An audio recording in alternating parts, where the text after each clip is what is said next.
give you that which you want because it's not the best for you at this moment. And that's upon that time that the child begins to learn self-management.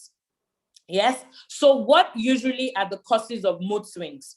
We have the ones that I've talked about, and then we have basically other reasons, like for some people, it could be caused by an imbalance in brain chemicals. That's what research has shown.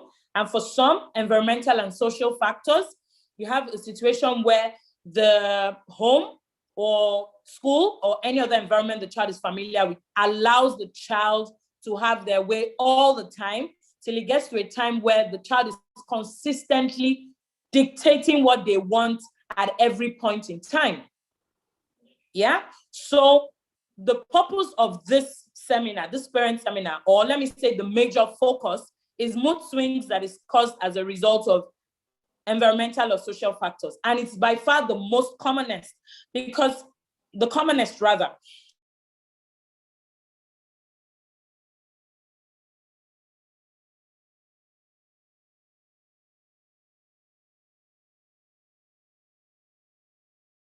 Because in this day and time, we realize that we are having, I apologize, there was a little glitch there. I hope I'm back now. If you can hear me, you can just help me drop, I can hear you in the chat box so that I'm sure that I'm very audible. So I was saying that environmental and social factors are by far the commonest cause of mood swings in children today. Thank you very much, Mrs. Mandy. I see you. And, you know, this is why we're having this conversation, because it means it could have been prevented in the first place. And even when it happens, it means it can be curbed. Thank you, Mrs. Idris. I see you. Thank you, ma'am. So the environmental and social factor is definitely there. The third reason why a child could have mood swing is when there's been some kind of traumatic experience for the child or some kind of chronic stress. And it may not be the child directly. It may be someone who's close to the child. So if the mother of the child or the father of the child or the primary caregiver of the child is having some trauma in their life, it could affect the child. So children who are experiencing violence, maybe they're seeing violence between daddy and mommy, or they're seeing someone shout or be moody at other people, can actually take on that mood and develop a problem themselves. And that is what we mean by chronic stress and traumatic events. And then, of course, there's the genetic factor. Some children have mood swings because there's a particular history of mood swing in the family. And the final case is the mental health conditions. So these basically are the 5 reasons, that 5 causes of mood swings. But you see, they're all interwoven. A child who develops a mood swings as a result of social factor, as a result of environmental factor, if not managed, if not paid attention, it could develop into a mental health problem. And that is why we're having this conversation. We want to become proactive parents that will prevent something that could potentially become harmful to our children. Because even if there is no history of mood swings in the family, if a child is having too frequent mood swings, there is a need for attention. And if this attention is not given, it could cause a mental health problem. And usually the symptoms and the signs of mood swings are usually the same across, irrespective of the cause of the mood swing.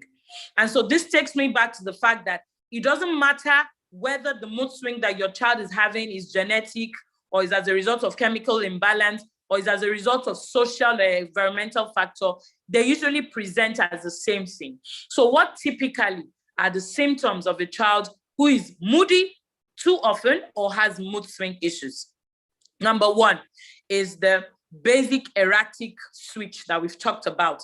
This moment, the child is happy. The next moment, the child is crying and rolling on the floor. And this does not include a 2-year-old, because like I said, those ones are officially, they have the official permission to throw tantrums, but it's up to us as adults to help them minimize and manage and self-regulate so that they grow older. So I don't expect, for example, a 4-year-old to be uncontrollable in certain areas. Yes, a 4-year-old is still young, so there'll be times that they will also, just lose it and start crying, and you have to keep petting and cajoling and all that. Yes, but it's going to be very reduced. It can't be that every time a 4-year-old needs something, you can't manage it and it gets very overwhelming. You need to start paying attention. And then by the age of 6, you expect that a child that needs something that he or she is not getting should cry, which is very fine. Crying is very therapeutic. As parents, we must never, ever stop our children from crying. It's okay to cry. It's just not okay to shout, to roll on the floor, hit your head, and start disturbing everybody at that age. You expect the child to be able to self-regulate enough to actually just cry and feel bad that they couldn't get what they want. So that's the first sign and symptom of mood swing. When you have a child who's very erratic, and this moment happy, the next moment moody, just say, leave me alone. Please, I don't want to talk to anybody. Just get out. You have a lot of teenagers that'll just tell you, yes, again, the teenage years is another stage in our lives where there's a lot of chemical, hormonal changes, chemical imbalance, and the teenagers are trying to individuate. So yes, the average teenager may struggle with mood swings, but again, it's usually a build-up of what they did during their growing up years.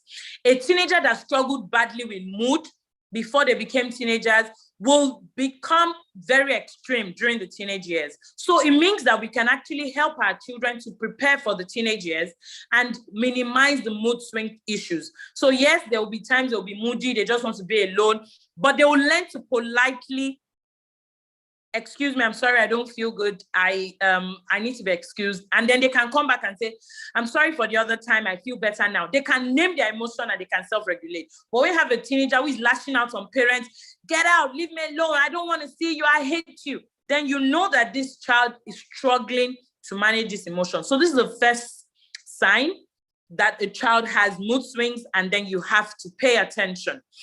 The second sign is sleep.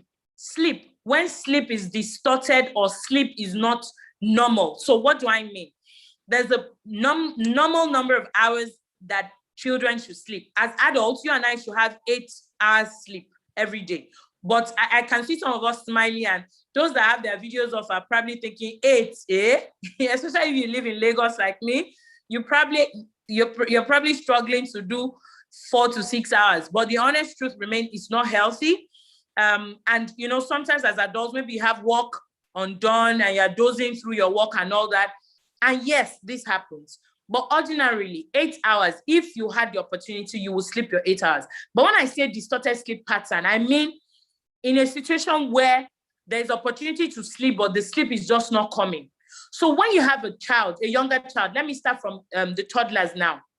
Because like I said, the 2-year-old is not included in this whole thing, even though we can actually help a child with mood even before they are born by ensuring that our own mood too is intact. But usually from the age of 3, the children are supposed to have started experiencing self-regulation and a decrease in their tantrums and all that. So you'd expect a 3-year-old to be able to sleep up to 14 hours. And I'm not joking about this. Whether the child lives in Lagos or not, they can sleep through the traffic, they can sleep in the car. They should also get some sleep in between, their sleep period in school.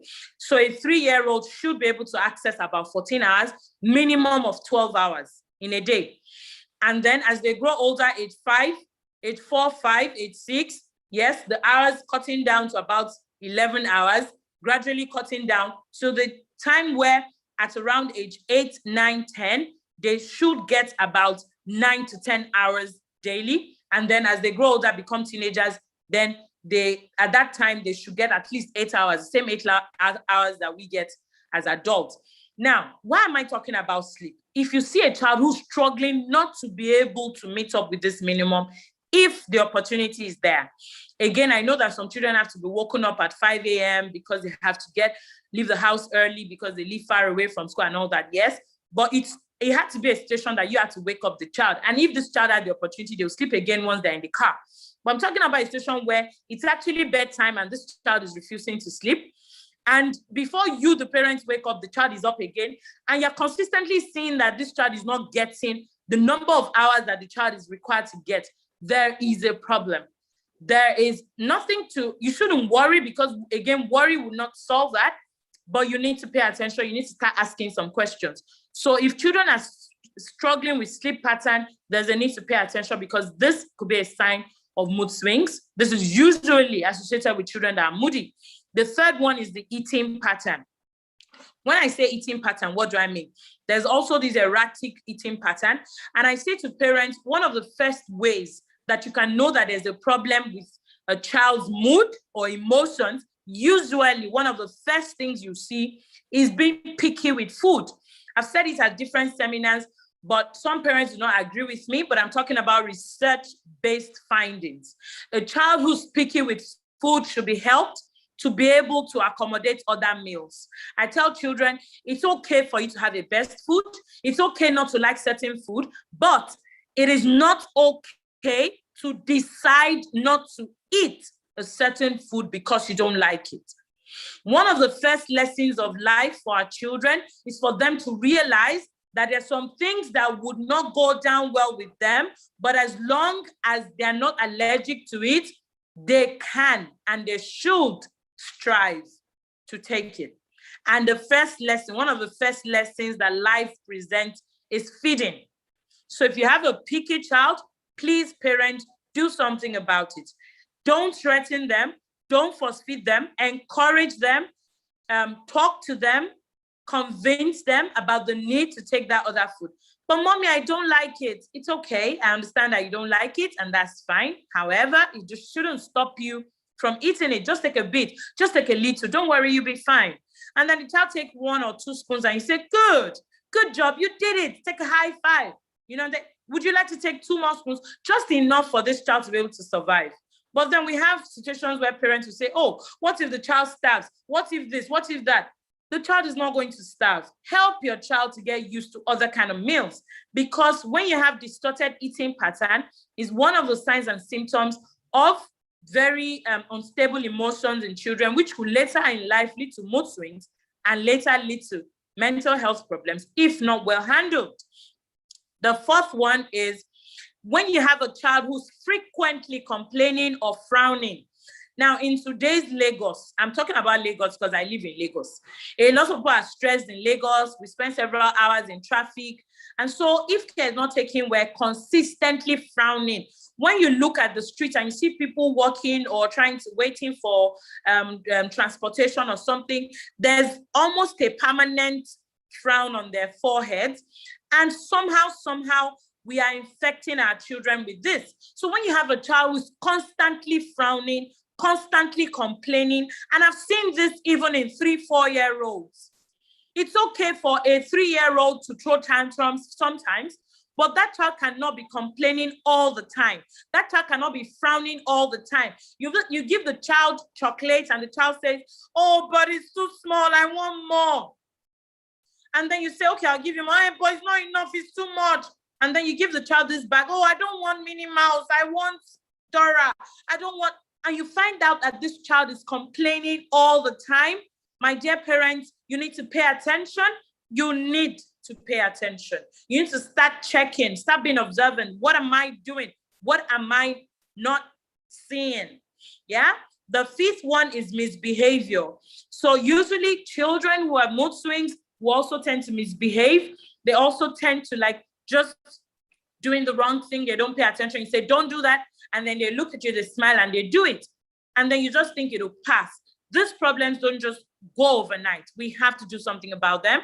And then there's also the part that children who have mood swings would have difficulty getting along with other people. So they're usually the type that will come and complain, and my friends don't want to play with me. Naturally, children will be unhappy if their friends don't want to play with them. So they say, you don't want to play with me again, please. And they'll cry and all. That's very normal.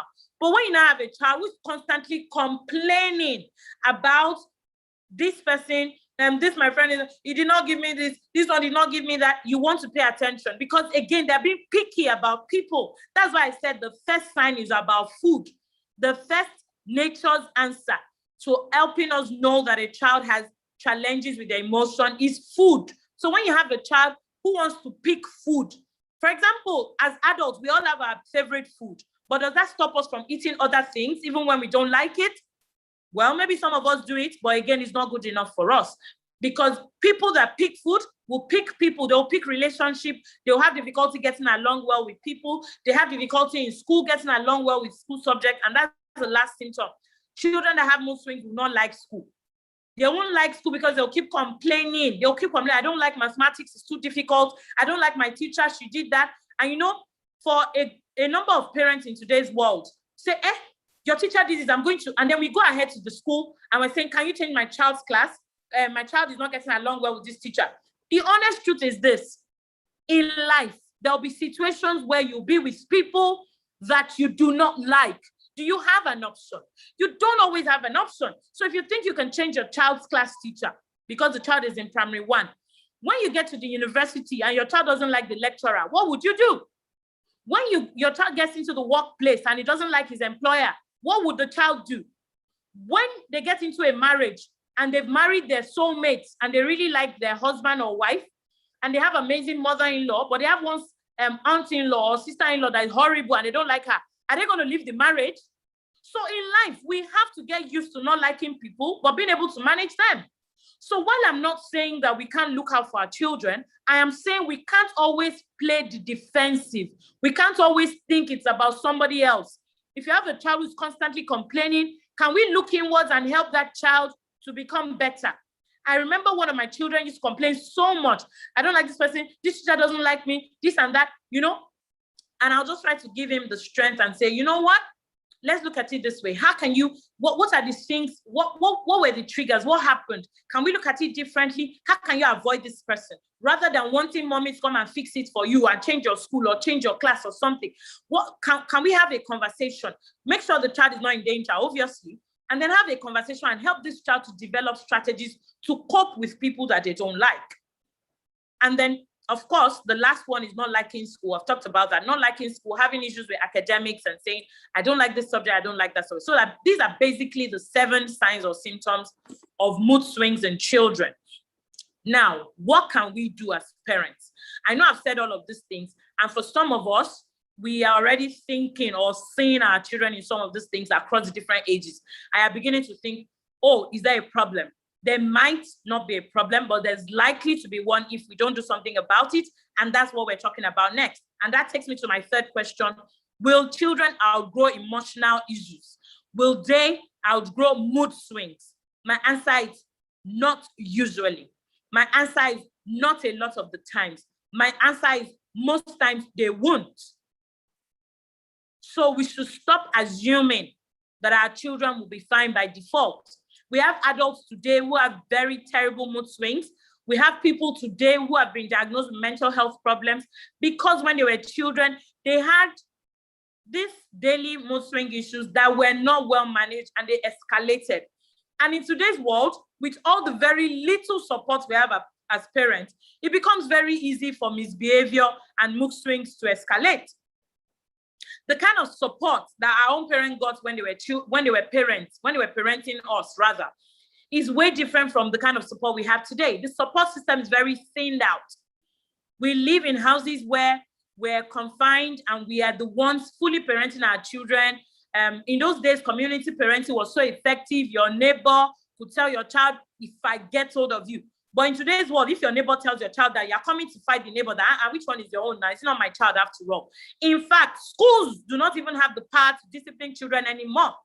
I've been in a situation where I heard about a parent who had an issue with the school, that the school didn't get a permission before they punished the child, or the school didn't get a permission before they sent the child on suspension or something. So these days, schools cannot catch late comer. They can't punish children for misbehavior. Schools are almost totally disenfranchised from being able to discipline children or telling them the difference between right and wrong and what to do. Obviously, we've had cases gone wrong, and I'm not saying that there's a justification for that. But I'm saying that in today's world, we're almost left with no support for parenting our children than us. And so what this means is that we have to double up. We have to do much more when it comes to being observant. And we have to realize that if children in those days could naturally outgrow their mood swing challenges, children in today's world will not outgrow their challenges because the society doesn't make it easy to do so. There are some things that society will naturally shake off you without your parents even being the one. You know, you have people that were parented by the society. But in today's world, there's no such thing. If you leave your child to be parented by the society, that's a big, big trouble. So you want to, as much as possible, you want to be equipped to be able to handle these issues. So what's the first thing that we need to do as parents? Number one, we need to understand how emotions work and how they grow. I've told us that even from your emotions, your children can take up from your emotions even before they were born. And then even when they are born and they see you react every day. So all of these things, they're looking and they're getting it, and it's starting from their thoughts, their choices, their behavior, their experiences, which builds up their feelings and then their emotions and how they react and their actions. So we need to understand the psychology around how emotions grow and the fact that every child has emotions, whether we acknowledge it or not, whether we think they're too young or not. And then number two, which is now a continuation of when we understand how emotions grow, then we know we need to teach children early in life about emotions and emotional management. You can teach your child emotions and emotional management. So your child wants ice cream, and ice cream is in the freezer, but it's not time for ice cream because you don't want the child taking ice cream first thing in the morning, and your child is having it very hard accepting this, and the child is rolling on the floor and doing all of this and that. Give your child a little time to calm down, and when the child feels a bit better, draw him or her closer, give him a hug, give her a hug, and tell her, oh, this must be so hard on you, but I know you can do it. You're strong. You're going to pull through this. It's going to be night very soon, and you're going to it's going to be whatever time of the day you think is right to have ice cream, and you're going to be fine. I know you're going to be fine. You're a strong boy. You're a strong girl. Encourage the child. So you are neither suppressing the child's feeling. You're allowing the child to it's okay to cry. It's okay for you to feel bad. But I'm saying that I'm going to be there for you. Again, you are also not succumbing by giving the ice cream, because a lot of times when we feel sorry for them, then we give the ice cream. And at the end of the day, the child learns a very important lesson. If I can throw a hard enough tantrum, I'll get what I want. And then they keep throwing harder tantrums and they develop mood challenges. So we need to teach children how to manage their emotions. We can introduce them to meditation. It's never, ever too early for your child to learn how to do breathing exercises. There was a time that a video went viral about a 6-year-old boy that was helping his younger brother, 4-year-old, through a tantrum. I don't know how many of us saw that video. The boy was just telling his brother, calm down, breathe in, relax, don't worry, you're going to be fine. A 6-year-old. And the mother said that it's because she had done it severally in front of him. So what does that mean? Children can learn self-management, and we should expose them to it early enough. The third thing is we need to improve their sleep. So if we have children that are not sleeping well, parents, please, let's do something about it. Bedtime, thank you very much. Somebody, Mrs. Aisha is saying she watched that video. So it's real, and these things happen for real. So sleep pattern is number 3. Let us ensure that we help our children get enough sleep. There's nothing like, oh, he doesn't want to sleep. There has to be a bedtime. When you and I were children, there was always bedtime. So what happens to bedtime? There's some timeless things we can never, ever throw out. And one of it is bedtime. There has to be bedtime. Please, parents, let's bring back bedtime. Children cannot watch TV till they sleep. They can't sleep off in the parlor. Please, let there be a bedtime. Let there be a bedtime routine. If you want them to take a shower, if they're going to change into their pajamas, all of those bedtime routine, let it happen at a certain time. And they go off to bed. They're lying down in their beds. At the beginning, when you try to reintroduce this, if you haven't already been doing this, some children will throw tantrum, they'll cry, they'll just help them through it. Just be strong through it, but you're not going back on bedtime. Let there be a bedtime so they can get more sleep. And if you see your child still struggling to get the average number of sleep per day, please talk to a pediatrician, talk to a child psychologist, talk to somebody. Please don't wish this problem away, because it's not one of those problems that you can just keep hoping that something will happen. You want to reduce sugar towards bedtime. You want to reduce active play. You want to cut down on screen and all of those things so that your child can start calming down towards bedtime and then they can sleep. For older children, yes, have a conversation with them. So you have preteens or teenagers in the house and they're using the internet through the night. Please call a family meeting, have a conversation. You're not going to dole out instruction or lash out on them. You're going to talk very nicely about the importance of sleep. You can go ahead and download one short video on YouTube about how sleep deprivation can be toxic and dangerous for the brain. And you're watching it together and you're explaining to them that, okay, so henceforth, I'm going to be switching off the Wi-Fi by 9 p.m. or is it 8 p.m. and everybody has to go to bed, blah, blah, blah, blah, blah. You know, so anyhow, please, let's improve sleep so that these children can be better. And then watch your own mood. That's number 4. Watch your own mood. If you are moody and you're always just misbehaving in front of the children and you're erratic, and sometimes you're just telling your children, get out, get out, get out, get out, they are also going to learn to be moody from you. Number 5, which is, first of all, for me, before all of you, don't worry. Don't worry about when you see that your child is having mood challenges. Please don't worry about it. I said that is, first of all, for me, because I tend to worry a lot. And so if you're like me, just relax and tell yourself, if my child has mood challenges, let me do something about it. If I've done something about it and it's not improving, can I talk to an expert about it? Can I speak to a pediatrician? Can I talk to a child psychologist? Is there something that can be used to help my child so that it doesn't escalate and get worse? So please don't worry about it. Number 6, don't assume it will go away. I've said that severally. Do something rather. Do something about it. Do something instead. And then, okay, I think, number 7, what you can do about mood is talk to somebody about it. So when I say talk to somebody, who do I mean? You can talk to a parent too. Some parents may have had experiences. Maybe they have older children. You can ask them, I'm sorry, did this happen to you? If they can't relate, you can talk to more parents. So you should belong to or sign up for some kind of support group for parenting. We have, Brainy Educare has a parenting group on WhatsApp, and we also have one on Facebook. Apparently the one on WhatsApp is full, but we have a parenting support group on Facebook that I believe that you can join and can get some kind of support, because people do throw questions into the group, and we have people that respond to those questions from time to time.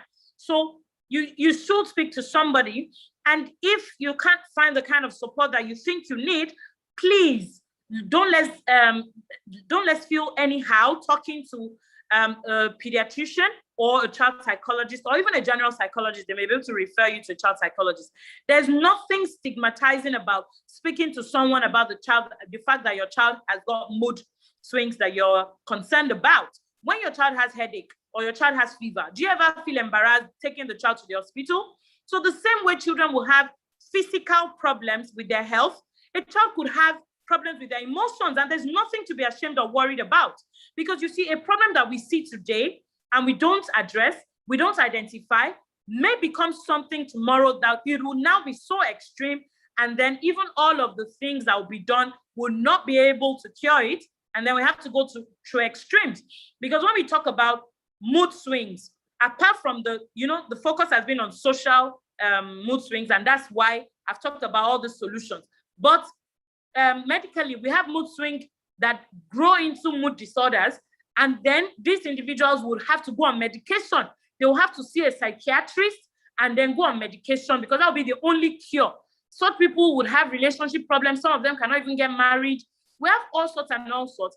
And the honest truth is that we can prevent all of these things if we identify the problem early enough and we speak to an expert, as soon as possible. So that's the final tip that I'm sharing with us. I hope this has been useful. I'm going to hand over back to Mrs. Mandy. I see her, so I want to believe that she's been able to resolve the network issues.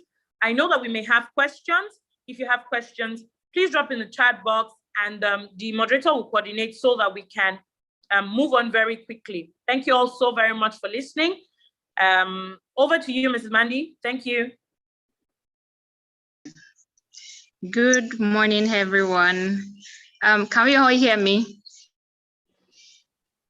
I can hear you loud and clear. Can we hear me?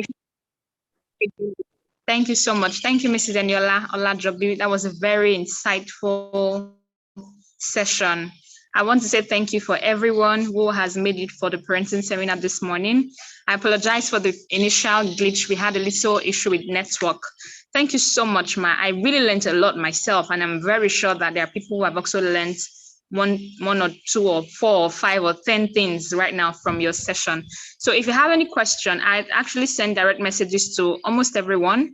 If you have any question, please send to me so we can collate and then send to Mrs. Eniola for answering. Actually, I have a few questions for you, Mrs. Eniola. So I'll just send them directly to you now so that you can see and then respond to that.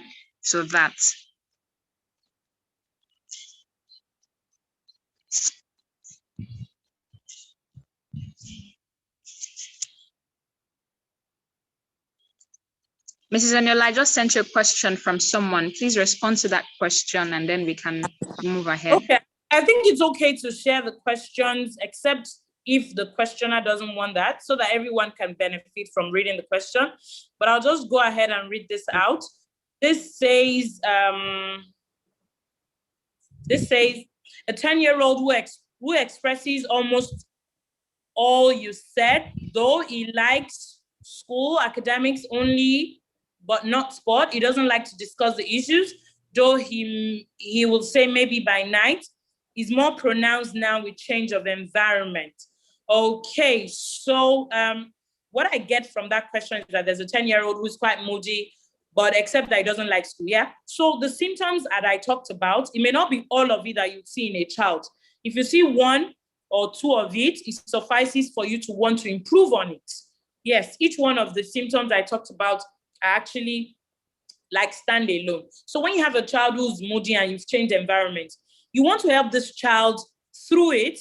You want to have more conversations about this. What I also see from what you've written is this child is also struggling with trust because he's saying maybe by night, because the child is saying that, okay, you're pushing, but maybe the child doesn't feel connected enough. So you may want to ensure that you follow up such that, you should follow up so that when it's night, you can say, okay, you said by night we're going to have a conversation. Do you want us to talk about it now? Do you feel better? Why don't you want us to talk about it? Please, let's talk about this. Do you not trust me? Would you like to talk to somebody else? And that's okay. If the child would rather talk to somebody else, that's fine. Parents, please, let's stop feeling bad about the fact that doesn't mean I'm a bad mother, doesn't mean I'm a bad father. If your child would rather talk to somebody else, please, it's fine. Ask the child, who would you rather talk to? Maybe there's an aunt or an uncle that the child has identified that you also know and you can trust. Please allow the child to talk. But this child should be given the opportunity to have conversations around it. And then because until the child pours out the mind, then you can now help the child with self-regulation strategies, can help the child on things that they could do. And our second session on anger management, I'm sure that my sister will do justice to the practical steps that we can use to help a child that has anger management, because that's the one that's really worrisome. Because some children that have mood will also have anger. So that's why I didn't talk about anger. She'll trash that. But generally for mood, you can help them with methodologies to snap out of the mood, do exercise, do affirmations, talk to somebody. Just don't lock yourself up in your room and all that. So I hope I've answered that question. There's also a question here that what do you do when all the things you've said, okay, what do you do when you've done all the things you've said and there's no improvement? So if you've done everything I've said and you're really sure you did it consistently, because sometimes as parents, we do these things but we're not consistent, and so it won't make any impact. It has to be consistent because it's a behavior, and behavior management requires consistency. It's like having a child who is malnourished. You can't give the child balanced diet on Sunday morning and expect by Sunday afternoon the child is looking all fed up and all. It's gradual. So you have to be consistent and do it over and over. Then you will see improvements, and then you are measuring success to see that, okay, things are getting better. But if you're sure you have done it and it's consistent and there's no improvement, please talk to a specialist, talk to a child psychologist, talk to a pediatrician, talk to somebody that can help. At Brainy Educare, we have a whole team of child psychologists, educational psychologists that you can talk to. Talk to somebody that can help, just to be sure that you're on track. Then there's another question that says that a child hates to be corrected and always feels that he's right, and the child hits his head when angry. What do I do? There's another one. How do I help a child who is only interested in academics and is not interested in house chores at all? Okay, so I'm going to put all of the questions in one so that I can answer them very quickly. You have a child who doesn't like being corrected. So you need to help the child realize that you empathize with them. There's nobody that really likes to be corrected, especially when it's not done well. So one of the things you want to note as a parent, am I correcting my child in a good way? Because a lot of times we just correct them because we think they're our children. We tend to lash out. Is that how you're supposed to do it? Or can't you think? Is there something wrong with your head? All of these things will not help a child. That's the truth. So you want to correct nicely and ask the child questions like, what should you have done? Or what could you do differently in future? You just want to take it calmly with your child. Then have conversations about criticisms. Naturally, humans, we're averse to criticism. We do not like to be criticized. So help your child to understand that you're not alone. But in life, because you're not perfect, you should always be open to criticism because it will help you to grow. It will help you to become better. So help your child through this kind of conversation, irrespective of the age of the child. You know, a lot of times we think if our children can't respond to what we've said, they don't understand us. They do understand. You can talk to your toddler about taking criticisms well. Yes, you can. And the more you talk to them, the more they grow and the more mature they become. So when you have a child who, when he's hungry, he hits his head and all that, you have to, you know, that's something that's self-harm, really. And self-harm can lead from very, mild cases to very extreme cases and to a level where it gets so bad that it has to involve medication. So when a child is hitting his or her head, you want to let the child know. Usually this starts from age 2 when a child is when we say the terrible twos and child is throwing tantrums. And then at that time, I just say, no, stop that. You can't do that. It's you're hitting your head, you're hurting yourself, you're harming yourself. You can't hit your head. And let that child know that this is one of those unacceptable behavior. And really, as parents, we need to define what unacceptable behavior is. Sometimes as parents, we have too many unacceptable behaviors and we just overwhelm our children. They feel like they're caged or they're in prison. So choose your unacceptable behavior, make them few and specific. So hitting your head on the floor is one of those unacceptable behavior. I will not take it. You cannot hit your head on the floor because you're harming yourself, you're hurting yourself. It can actually cause brain damage. We have children who have memory issues. We have children who have all sorts of issues because they have, because they've hit their head on the floor too many times. So you have a child who hits his head, is unacceptable, and you have to stop that. Whatever the age of the child, you need to let that child know. It's no, you can't do this. You can't. If it's a smaller child, a toddler, you may need to carry that child and put him or her on a bed where the tantrum can be better accommodated, or you just have to do something to stop it at that moment because it's self-harm and it has a lot of implications. And then you have to talk when the child feels better, let that child know. Even a 2-year-old, when the child feels better, okay, the other time you were upset, you were hitting your head on the floor, that's not acceptable. That's very dangerous. It's not good for you. It's this and that. Next time you're angry, it's okay to cry. It's okay to do this, but you cannot hit your head because you're going to be harming yourself. You have to repeat it again and again until it sticks. And if you believe that you've done all of this consistently and nothing is improving, please talk to an expert, talk to a pediatrician, talk to a child psychologist, talk to someone who can help you manage through it. How to stop a child? Okay, a child who is not interested in house chores. I was that kind of child growing up. I didn't like house chores. I was very lazy and laid back. You just have to encourage. Children will have preferences. Some children don't like academics. They prefer house chores. And again, that's being picky. So just let your child know it's okay not to like house chores, but it's not okay not to do it. So you don't like washing plates, don't worry, it's fine. It's fine not to like washing plates, but you will wash plates. So don't mix up liking something with doing something. So if a child doesn't like house chores, just encourage the child, make it easier for the child, remind the child, okay, my dear, it's time for you to wash plates, don't forget. In no time, you'll soon be done. And when the child finishes, encourage and praise that child. High five. You see, you did it. It didn't take long at all. You see what I said? Just keep encouraging. I see one of my ogas here. I did not even know that she was in the house. And yes, she's giving us a very important contribution. Unacceptable when your child hits you back. Yes, that's true. Your child cannot hit you back. There's no matter the age a child is, your child cannot hit you back. There's just some things you should not take from day one. Because you see, my people would say that whatever you're not going to eat, don't even smell it. So don't let it start. Don't let it get to, it's just a small child. The child hits, the child is upset and then hits you and then says, stop that. Stop. Your child can't eat you. There's some things that are totally unacceptable and you want to nip it in the bud the first time it happens. And we can actually teach children empathy. And empathy is a good way to help children to actually handle their mood. Because when children realize the world is not about you, when a child is always moody, it's because they don't care about what other people feel and think. So this time I feel like shouting and I'm going to shout even if someone is sleeping. But when you teach a child empathy, the child is less likely to have mood swings or more likely to be able to manage it when the mood swing comes. And one of the ways to teach empathy is not to allow the child to hurt you and you're just soaking everything in. So even if you have a 6-month-old baby that you're breastfeeding and the child bites you while you're breastfeeding, you have to let the child know it's wrong. How? You shouldn't do like people would say bite the child back. No, because the child will now know that if I do this thing, pain gets inflicted on me. The child has not learned any lesson. What you want to teach the child is empathy. So what should you do as a parent? Squeeze your face and let the child know you're feeling the pain. Oh, you shouldn't have done that to mommy. Oh, that was painful.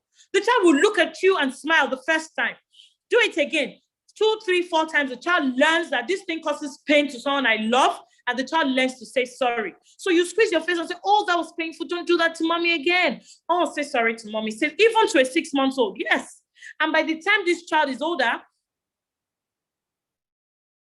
the child learns to say sorry when they've done something wrong and learns to feel pity, feel empathy towards people that are feeling pain. So if your child hits you, let the child know he's wrong, and the child should never do that again, because it's not right to inflict pain on other people or to do as you. It can't be your world. You see 3, 4-year-olds and say, when he doesn't want to, maybe it's time for something. Maybe it's time in school for circle time or something. Say, if he doesn't want to do, he doesn't want to do. Nobody can force him. And I just get very worried about such comments. How can a 4-year-old tell you what he wants to do and when? Of course, we can't afford to lead them extremely structured life, because we're going to be killing their ingenuity.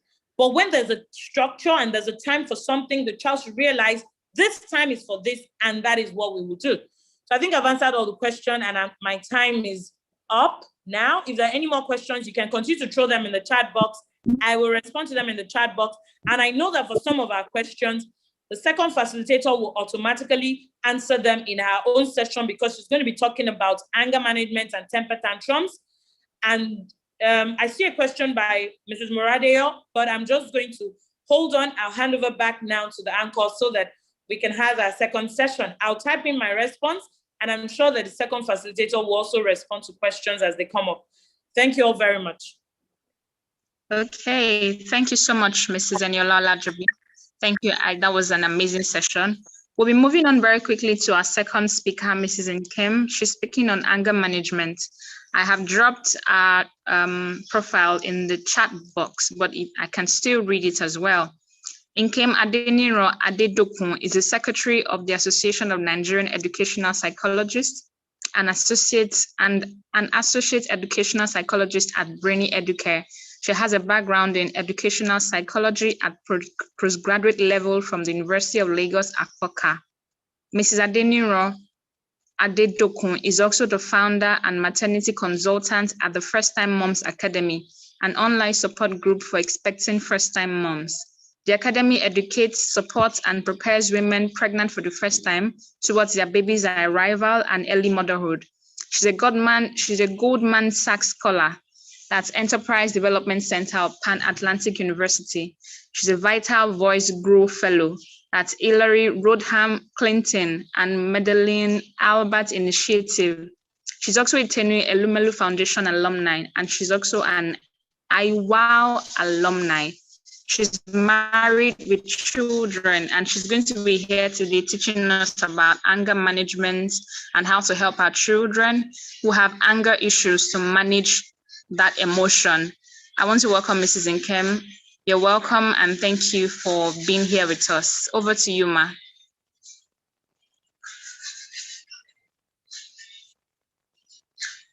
Mrs. Nkem.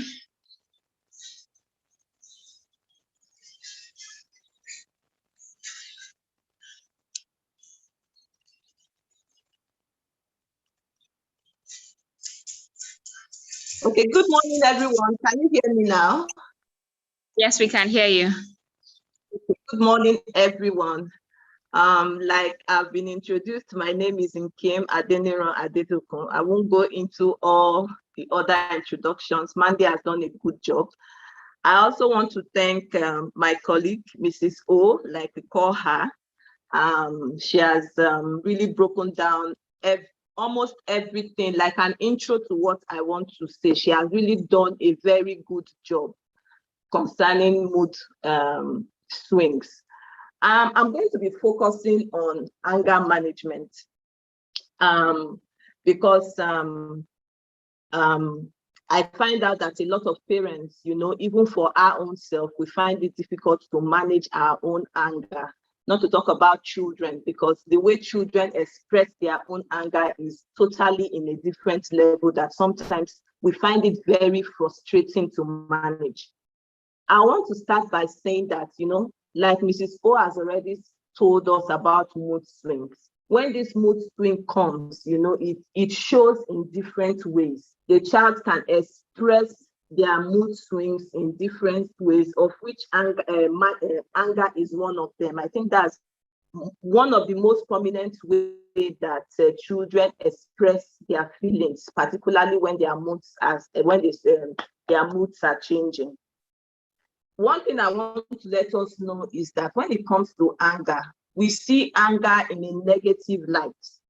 I want you to know that anger is normal, is a normal thing, is healthy, is a healthy emotion. Yes, it's a healthy emotion, because when your child is angry, even you as an adult, when you're angry, is a way of you expressing what you're feeling inside. Is a way of communication, okay? And most times, the reaction that we get when our children are angry is to lash out, is to get angry ourselves. But when you do that, it's like you're putting fuel into the anger, you're worsening the situation. So I hope that at the end of today, you'll be able to understand better where this anger is coming from, what to look out for, and how to manage it. And I hope that I'll try as much as possible to be very practical, because when it comes to anger management, when you don't do it properly and it gets out of control, you find out that these children actually takes it even up to adulthood. And when you now see adults who cannot control their emotions, or maybe you find them when they get angry, they behave like children, you'll be wondering, where is this coming from? The truth about it is that the source is from when they were little, from childhood. So I will ask this question, I get people asking me this question, like, what makes children angry? Why do they even get angry? I know when we talk about anger, I also want to draw from what Mrs. O has said. She has talked a lot about mood swings. I also want to draw from there, because some of them are biological, some of them are due to the environment, which she has already mentioned.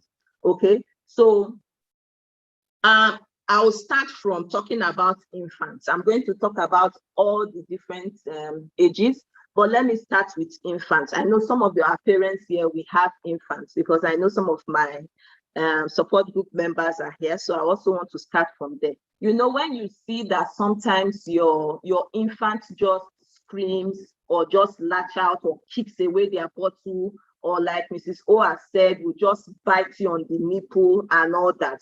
And you are wondering, why is this little baby showing these signs of anger? Some of us might want to go spiritual, particularly when it's consistent. But the truth about it is that, yes, babies can actually show signs of anger. But showing signs of anger does not mean that it's abnormal. But for infants particularly, it's a way of communication. It's a way of telling you, maybe they are in a frustrating situation. Maybe they are not even getting enough milk out of your breast. That is why they are even showing that kind of emotion.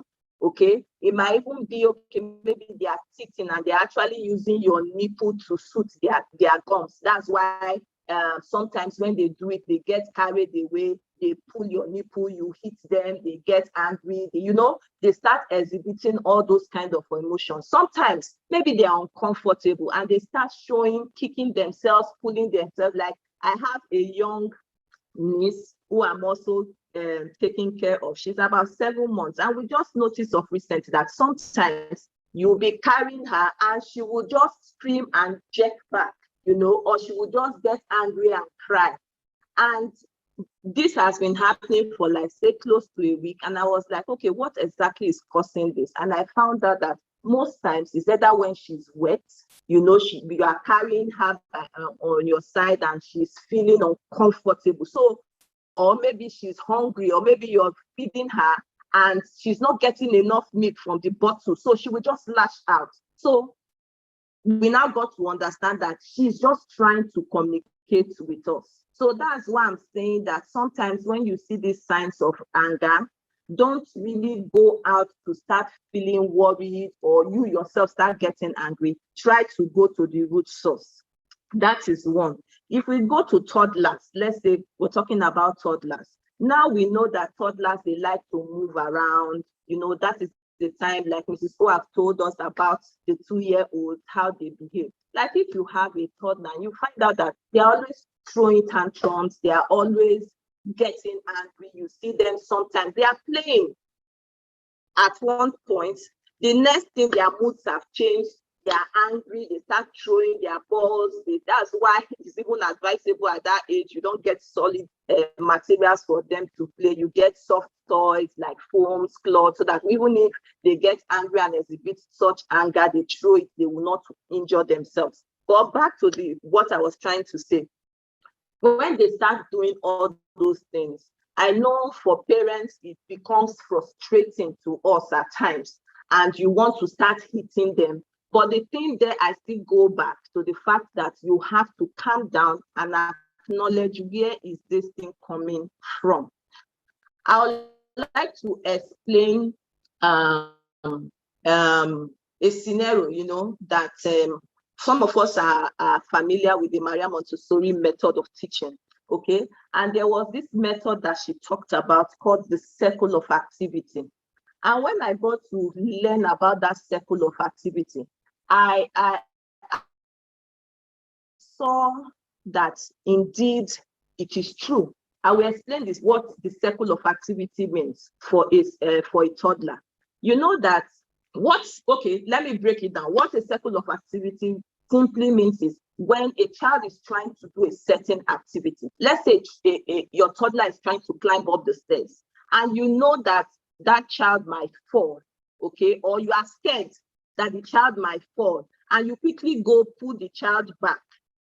You will see that after a while, when you turn your back, the child goes back to that staircase or go back to that activity. It might not even be the staircase. It might be that you put some plates on the table and the child is picking the plate and taking the plates to another direction, another place. And you are like, okay, this child is trying to disorganize this thing I'm doing.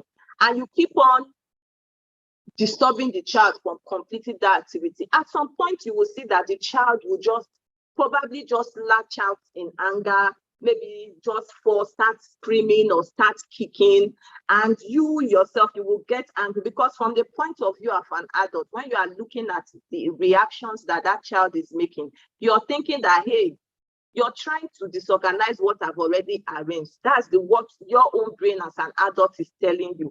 But for that child, what is going through that child's brain is that I'm trying to rearrange this thing. I'm trying to take it from this table to another table. And it's interesting. I like the movements that I'm making. It's interesting to me. I want to complete this task, but mommy is preventing me from completing this task. And as a result, the child would start exhibiting the signs of anger by screaming, kicking, or throwing tantrum, that kind of things that children do at that age. So what the Maria Montessori method is telling us there is that at that point, when you stop your child from doing that activity, you've already started initiating, anger in that child. That child begins to see that, okay, it is okay for me when I want to do something, I don't get the result, or maybe there is a disruption. It is okay for me to get angry. Okay, so that thing continues. And what that method says is that it continues even to adulthood. The child, in their own way, becomes disorganized. They are no longer organized. Why they are not organized is the fact that they have not been able to complete any tasks. they are used to not completing any task, because that is the thing that happens. Okay, they are not used to completing any task. So it keeps on going and affects them even in adulthood. Then again, there's another, when your child is, like I've explained, your child is rejected, they ask you for something, you don't give them that thing. They feel that you have stopped them from enjoying that pleasure that they want to enjoy. As a result, they become angry. I'm just trying to let you know some of the little things that we do sometimes without knowing, because for as parents, even caregivers, and even for teachers, sometimes when you try to manage these children, it gets so overwhelming that the natural thing for you to do is to respond in anger as well. But again, I will keep on saying it all through this lecture, that you should try, first of all, calm down. Try as much as possible to be in that state where you are calm, so that you can be able to be in that state that the child can also emulate your calmness. Because one thing that these children do is that at that age, children are, they observe us a lot. Whatever we do, they emulate.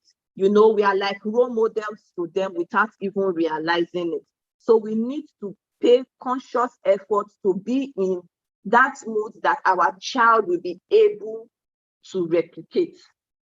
Then again, I want to go to, let's say, for teenagers, for instance. I know Mrs. So have talked some things about it, but you will find out that for teenagers, sometimes when you see them exhibit some of these anger traits, it might just be that they are having difficulties in their learning. And because they are having pressures from all quarters, like pressures from school, they are having pressures from home, they are having this peer pressure, some of their friends are doing well. And the only way they can actually begin to now express what they feel, the difficulty that they feel, is to come out in anger. You always see them angry at every little thing, and you will not even know that the source of this thing is the fact that this child is having a difficulty somewhere, probably at learning. And sometimes I also want to go there, sometimes for the teenagers, some of them would prefer to do other things, but because they are being, let me say, used forced in quotes, you find out that they are just there doing what they don't actually want to do, doing the subjects they don't want to do, going through the career path they don't actually want to do. So you find out that when they come home, they are always, their moods are not stable. They are always angry at every little thing. If they have siblings, you see them, they are always abusive to their little ones, their siblings. They are always shouting. They are always, such kind of kicking things. And you get reports from school that they are fighting all the time. But you find out that sometimes it might just be that the difficulties that they are having is from learning. Or like Mrs. Who has also said, it might just be that they are experiencing hormonal changes, okay, because they are teenagers, puberty and all that. And the easiest way that they can express this feeling is through anger. So I would like us to also understand, again, I'm going back to let us also understand that we should see anger not as something negative, but we should see it as something that is positive. So I would like us as parents at one time, try to reset your mind, because of course, if you even look at it, this was how we as parents, when we were their age, we also lashed out. But because maybe most likely we had parents who did not, who were very tough, like some of us do have, we were not able to express these emotions. We just bottled them up and we started exhibiting them at adulthood.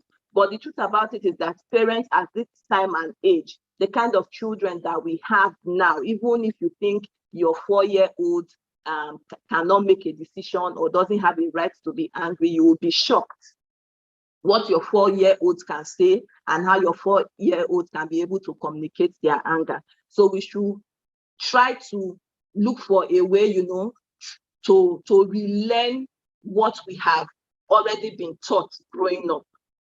Now, I want to go to another, that's how do they express their anger? I've already mentioned some of them as I was talking.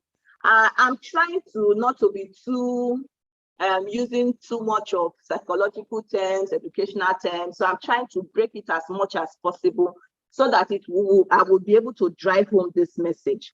Okay. So like I've said, how do they try to express their anger?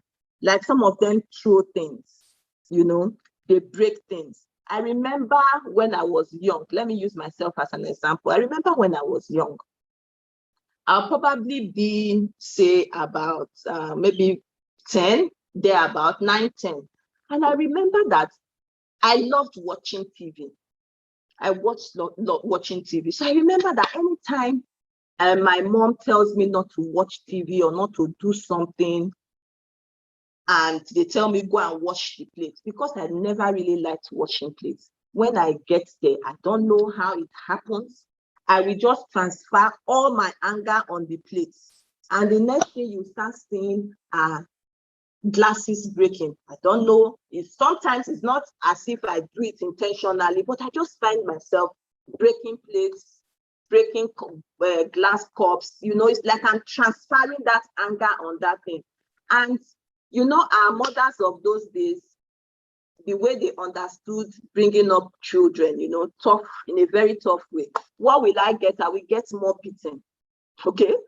The kind of beating I will receive for breaking all those things. But as I grew older, I got to realize that I was also doing that same thing even when I got to the university. And I was wondering why this thing was always happening, until when I got older, I started reading some, because of the background. I studied education. When we were doing psychology, child psychology, that was when the thing hit me that, this thing that I used to do when I was young, and even now, is as a result of trying to express my emotions. Okay, so what did I do about it? On my own, I started looking for ways to calm myself down. So most times, those times when I now get angry, it's either I just keep quiet, or I just listen to music, or I walk away. That I did on my own. Okay, so I was able to look for a way to be able to stop my own anger. But when it comes to children, it is difficult for them to even understand what they are going through. They don't even understand the kind of emotions that they are even exhibiting. So what will they do? They will keep on doing it and doing it and doing it. And if as parents we are not observant, we begin to think that, okay, this child might have one medical issue or the other or something. But what I want us to know here is that we should try as much as possible again to go back to the source, be calm and try to find out what exactly is making this child to exhibit this form of anger. Okay. Now, when it comes to temper tantrums, we see that a lot when it comes to children. Mrs. Ho has already talked about it. Why most times when you see a child throw that kind of tantrum, it is not because that child wants to do that. The basic thing there is because that child feels that they are out of control of that particular situation. And that situation that we're talking about might just be emotion. Like, for instance, a child might be happy this minute, and the next minute the child just finds out that out of no reason, something is just making me feel sad. And the child does not know how to even comprehend the sudden switch from being happy to being sad. And you just find out that what the child does is that the child will just scream, or the child will kick, or the child will just start, rolling on the floor uncontrollably. Okay. And when this happens, and it happens continuously, for us as parents, we begin to get worried. But just hold on a bit. I'm going to also tell us how to manage all those kind of situations. Then another thing, why you find out that some children, even as young as 2, 3, 4, 5, sometimes you take them to the supermarket. and or let's even say you constantly give them maybe lollipop, and for some reason you say, no, I'm not going to give you this, and the next thing you see is that the child starts screaming, the child starts crying, particularly sometimes you are outside in a gathering, and the thing becomes embarrassing to you. But the truth about it is that the child is exhibiting that because the child is in their own way trying to communicate to you that, yes, I need this lollipop. I don't care. That's from the child's point of view, is that I need this lollipop. I don't care what you think about it. I don't even want to know whether it's embarrassing to you. I must get this lollipop. And when the child cannot get that lollipop, the child feels that I am out of control. I'm not in control of this situation. Mommy is supposed to be giving me this lollipop. Why is mommy not giving me this lollipop? Let me test her. I'm just trying to simplify what is going on in the mind of the child. And the child will be like, okay, let me test her. Let me start kicking things. Let me start screaming. I think I have done it sometime before, and mommy quickly gave me this thing. Let me do it again. One thing we should know is that children, they observe us. They know our feelings. They know when we will break, and they will always test you. Just watch it from today. If you have never noticed it, they will always watch you. They know how they can scream, they can kick, and you will get to your own breaking point, and you will say, okay, take, just go. But what you should do is not to give in. What you should do at that point in time is to insist on your grounds and say, no, you are not going to have this thing, because that is the only way you can help this child. Because if you don't do it that way, as the child gets older, the child begins to have this sense of entitlement. I will always get everything I want. And when they get to adulthood, it becomes a problem. It becomes a problem for them. Okay? So that being said, I now want to go into what are those things that you can do to manage these emotions. Okay? Now, remember I always said going back to the source. Going back to the source. What I mean going back to the source is that this anger that your child keeps on exhibiting, is there a pattern? Is it what this child does at a particular time? When does my child always, throw these temper tantrums? When do they always scream? Is it that maybe it's when they are hungry? Is it that an event happened, something happened that is causing them? Because the truth about it is that a child will not just go out and just lash out. It's not possible.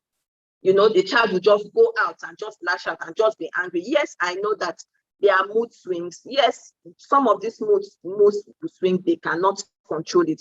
But, something had triggered it. So what you need to understand is, when your child shows all these forms of anger traits, you don't just go out and get angry as well. Mrs. O has already talked about it, and I'm also re-emphasizing it. Try as much as possible. I know it is difficult. I have 3 children, okay? And I know it is difficult, particularly when you're dealing with toddlers or when you're dealing with teenagers. It is very difficult. But over the years, what I have come to realize is that it pays for you to be calm, to analyze it, and ask yourself that, if not for any other thing, for your own peace of mind, you will ask yourself, what is this thing? Where is it coming from? Let me just deal with it now, before it gets out of hand. So that is the first thing you need to do. Trace the source of it. Where is it coming from? Ask some kind of questions. And when you are asking this question, I beg you, don't ask the question for it to be genuine, that you really want to find out what is wrong with them. Because your tone also matters. Okay, your child is angry and you get there. Why are you angry? What is causing this again? You are always angry. You are always angry. All the time you just get angry. In fact, you get angry like your dad. You get angry like your mom. So it's like, we just begin to now start saying those things that we are not even supposed to say. that is not even related to what is even making the child angry in the first place. And before you know it, the child either goes back to their shell, or the child even does that thing even times 10. You need to learn that you need to be in a state of calmness. It is difficult, but you need to be genuine, because your child can feel that connection. Even as a 2-year-old, if you shout at that child, there is a way the child's eyes will open up, because it's like, wow, what is happening? But when you're calm, try this out. Even when your child is throwing tantrums, your child is hitting things, and you yourself, you're sitting down, you're calm, you're looking straight into the eyes of your child, and you're talking calmly, you will find out that gradually, the child will start feeling it the same way you're feeling it. So at that point, anything you tell that child, the child has already opened the door to receive you, to be able to listen. But if you are not at that, if you don't do it that way, you will get a negative result. So number 2, you can teach your child how to identify and label their emotions. Now, I'm going to tell you about something they call, I got to know about this some time back, about anger thermometer. And the first time I saw it, anger thermometer, I was like, okay, I know thermometer is used for something else. So what is anger thermometer? And when I got to study this, it you know, it blew my mind, you know, what something as simple, as creative as that will go a long way to help in managing anger. What you can do, what the anger thermometer simply means is that you can just possibly do a drawing of a thermometer on a cardboard paper, anything. Just make it, just draw something like a line, like a thermometer, and just put degrees on it the same way you have your thermometer. You can start from 0, just do the grading. You can just say 0 to 10 or 0 to 5. Then maybe when it comes to 0, you can put a happy face, and you now graduate it. You put a happy face. Maybe when it gets to 1, you still put a smiling face that is not as smiling as the one in 0. You now graduate it. So what it means is that when you get to 5, you have a drawing of a very sad face. You can even do something like steam coming out from the face. And when it's something you have to teach your child, okay? So when I say teach your child, you might already have a child who is already exhibiting such anger, you know, those temper tantrums, always getting angry, and you say, okay, no, this my case is beyond this anger thermometer thing. No, learning can start from anywhere, but you have to continuously, you have to consciously be doing it and be training this child. So like I said, what you now do is that anytime you see that your child is getting angry, you bring out your cardboard paper. Before then, you would have introduced the child to it. It would be like a game that's for younger children. It's very effective for younger children. You would have introduced that child to it, that see, oh, 0 is for happy face, 1 is for, you just demonstrate it and all that. Okay, so when you're happy, tell me 0. When you are this, tell me 1. You understand? So when your child is there, when your child is angry, you just calmly call your child, you bring the camera and say, okay, I understand that you're angry. I understand that something is bothering you. Can you just point to what stage you are? What stage are you? Are you very angry? Do you have steam? At that point, you have gotten the attention of the child, because you have created a distraction. Because that's an effective way. You create a distraction. So introducing the anger thermometer is like creating a distraction. So you now create a distraction. You now say, okay, tell me, what point are you now? So before then, you might have already have maybe some gratification, some rewards that you give. Okay, I will get to that. But at that point, you have gotten your child, you have distracted your child. So you can now be able to talk to your child. Oh, you are not so angry. So I'm sorry. So what exactly is the problem? What do you think mommy can do? Okay, that is when your negotiating skills, communication starts coming. I hope that most of us will use this thermometer, anger thermometer, because it really works. But what you need to do is that you have to be creative about it. Then even for the older children, it depends on how you translate it to the older children. I mean, the teenagers here now.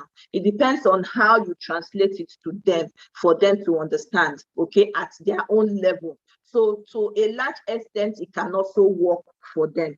Then for the older kids, you should teach them that they can walk away when they are very angry, particularly when they are in the midst of their peers. You know, sometimes when they are angry, they are at the point of maybe somebody has made them so angry, they want to fight back. You can teach them to say, okay, yes, it is okay for me to be sad. It is okay for me to be very, very angry, but it is not okay for me to raise my hand and hit him or hit her.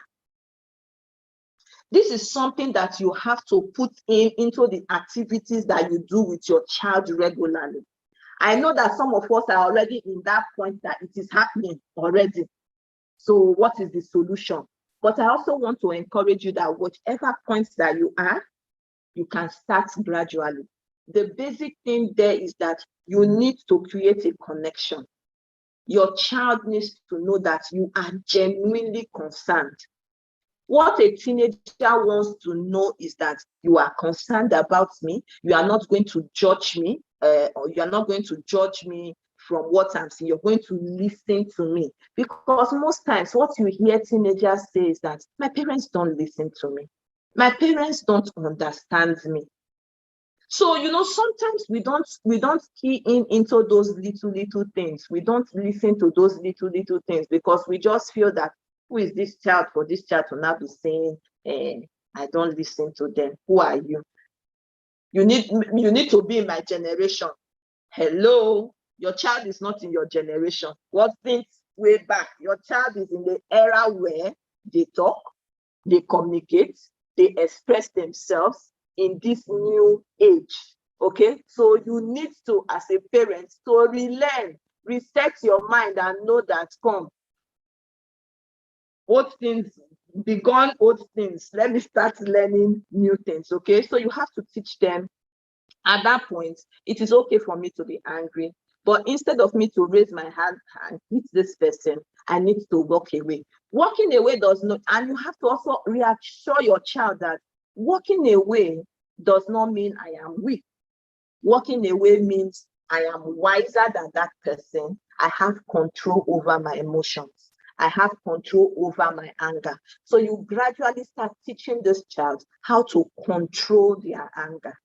Because when you start doing this at an early stage, you find out that even when they are grown, when they are married, even when they have quarrels, they will be able to know how to control their anger before it gets. This is where it starts from. You don't just say that somebody during their adulthood, they just start becoming crazy. No, it started from somewhere. Okay? Then you can also teach them about breathing exercise. I do that for my children a lot, particularly my son. He's in the boarding school. And I noticed that there was a time he came back and he was having issues, okay, maybe with his peers, you know, this person, because he's naturally a quiet person. And, you know, sometimes those people that are very quiet, it gets to a point that they know how to hold back. But when it gets to a point when they lash out and it's uncontrollable. So I try as much as possible for my own kids, and I also advise others, come to their level. Okay, come to their level so that they can see you as a friend. First of all, put that mommy in your bag. Come to their level, so that they can be able to tell you what is in their mind.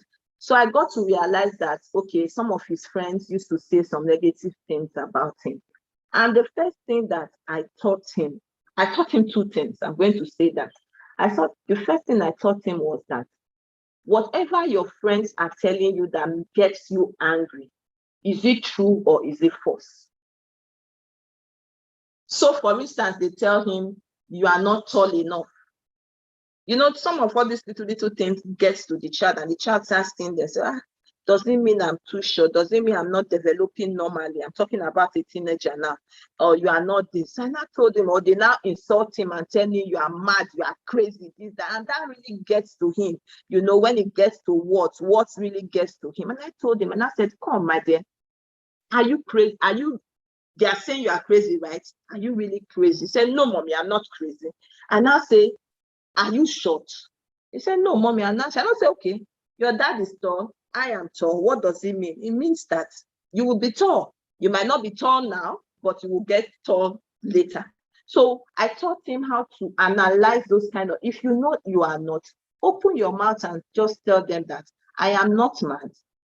I am not crazy. I may not be tall now, but I'll be tall later. So gradually, he started building his confidence and his self-esteem. That is the same thing we can also tell, you know, we can also teach our children, because sometimes they get angry because they have lost their self-confidence. They get angry because they don't have their self-esteem. They've also lost their self-esteem. Check it. It also affects us. You know, sometimes for you see somebody who is you have a tough boss, or you have a tough colleague that is always getting angry. And when you really look at it, you find out that maybe this person has a self-esteem issues. Okay, maybe this person doesn't really have enough confidence in his or herself. And the only way that person can make you feel that, okay, yes, I am the boss, I am the man, I am the woman, and the boss lady, I'm this, is for them to always be on that point that you do anything, they're always angry, they're always shouting, they're always doing this. So back to what I was saying. So I taught him to be able to, you know, respond to them in the true state of words. And I taught him the breathing exercise. So the breathing exercise brought me to all this I'm talking about. So I just tell him, I say, take a deep breath. Initially, when we started it, it was like, mommy, I said, no, just try it. Take a deep breath. Breathe in. He'll breathe in. I'll say, breathe out. He'll breathe out. I say, breathe in.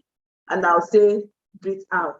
You know, breathe in, breathe. And by the time we do it like 5 times, you always now see that that's his face that is wrinkled, that's his face that was tight, he's already getting loosened up. And I'll say, how do you feel?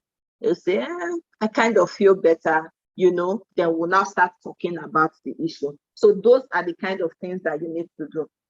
So number 4, I think this number 4 is how to reward them. Okay, we need to reward them. Like if your child, you've taught your children, you've taught your child all these things, how to identify their anger, how to label it. But something that we are not quick to do is to reward them. We are always out when they are not doing it right. Oh, go to the naughty corner, go and stay in the naughty corner, go and do this, go and do that. We are always trying to reward, you know, showing them the consequences. If you get angry, I'm not going to give you this. If you get this, I'm not going to give you that, you know. So in the child's brain, is like, okay, at the end of the day, if I'm angry, I fight this person or I break this thing. At the end of the day, they might not give me this thing I want, or they might just flog me as usual. I just need to learn how to become used to it. No, we need to try as much as possible to reward good behavior. So when your child, you've seen that your child is able to reward, to manage their anger, praise them. Oh, you've done so well. You've done so well controlling your anger. Ah, good. Give me high five. You know, you encourage them. As you do that, for a child who has low self-esteem, you find out that the child's self-esteem is beginning to build up. The child is beginning to get confidence. The child is beginning to say, hey, I'm back in control. I'm able to control this situation. I'm able to control this emotion. I don't really need to lash out like I always do. There's always a reward. You can do a reward. You can actually give them the lollipop as reward. Yes. Okay. But not at that point that the child is insisting that I must have that lollipop. No. But when another event or something has happened and that child has been able to manage their or control their emotion, you can now reward them. Okay? Like parents, I want to also teach you. We always have naughty corners everywhere. Okay, go to your naughty corner, go to your naughty corner. We also need to have a calming corner. What do I mean by a calming corner? That same place we make that same place that we call naughty corner, that might be one dark spot. Some people will say go to the toilet, some people will say go to that corner. You can also create a corner that is calming. What do I mean by calming? You can make it colorful, okay? Colorful with subtle colors that can actually, when the child is in that environment, the child feels calm.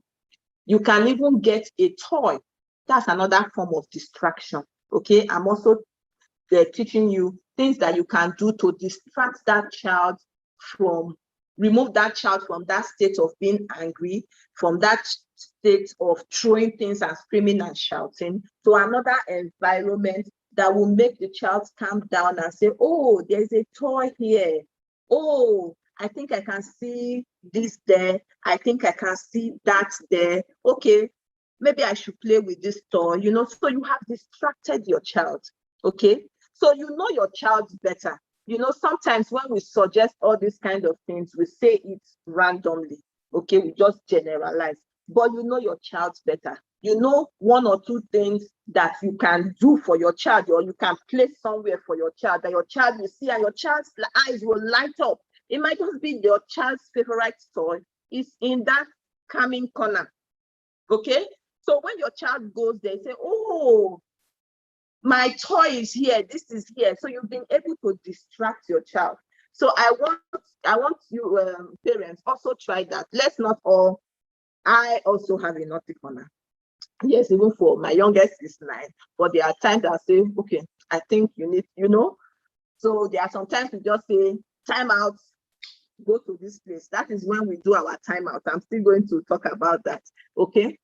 So try to get a calming corner, okay? And when you get the calming corner, give us feedbacks and tell us how it has worked for you. So like I was saying, we are always quick to say consequences. Let's try to limit, making our children think that, okay, let me simplify it. Okay, now your child does something wrong, okay? Your child does something wrong. Your child throws a temper tantrum. Your child starts screaming unnecessarily. They are particularly when you are in events or you are outside and it's becoming embarrassing. The best thing for you to do at that time, not for you to get angry and start beating, is to, can I just use this word, bundle your child gently and carry your child away from there. Instead that you carry your child into the car or carry your child to a corner that you can talk to the child, but let your child know that, oh, you have reached this point that we are calling time out. So like all these things that I'm saying, so that by the time you tell your child time out, your child knows that time out means there's going to be a consequence for this behavior I am exhibiting. And it's not something you just need to start doing immediately. You start practicing it now. Let them understand that when mommy or daddy says time out, it means that, oh, I have gotten, let's go back to the thermometer. I have gotten to 5 and I am not being controllable anymore. So they are taking you away. Sometimes it might get to the point that, okay, that your naughty corner might not be the next immediate action. At that point, you now take your child away from there to the naughty corner.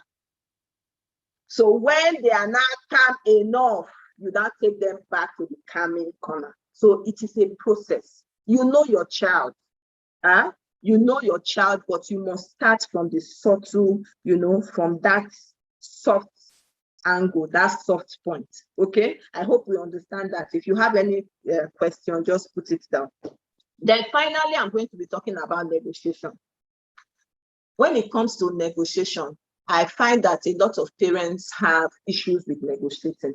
Like, okay, what should I be negotiating with the child for? My child is angry. My child is shouting. My child is breaking things. Why will I be negotiating? Why? What? For what reason? Now, you can say, okay, negotiating for the younger ones might be a little bit dicey because you can try the other solutions that I have told you. But when they are teenagers, or even preteens, negotiation works a lot. Because when they are angry, the truth about it is that something is making them to be angry. You have to go back to look for the source. And when you get to that source and you know that, oh, your child is angry because you've not been able to buy them the latest shoe, the shoe that their friends are buying, okay?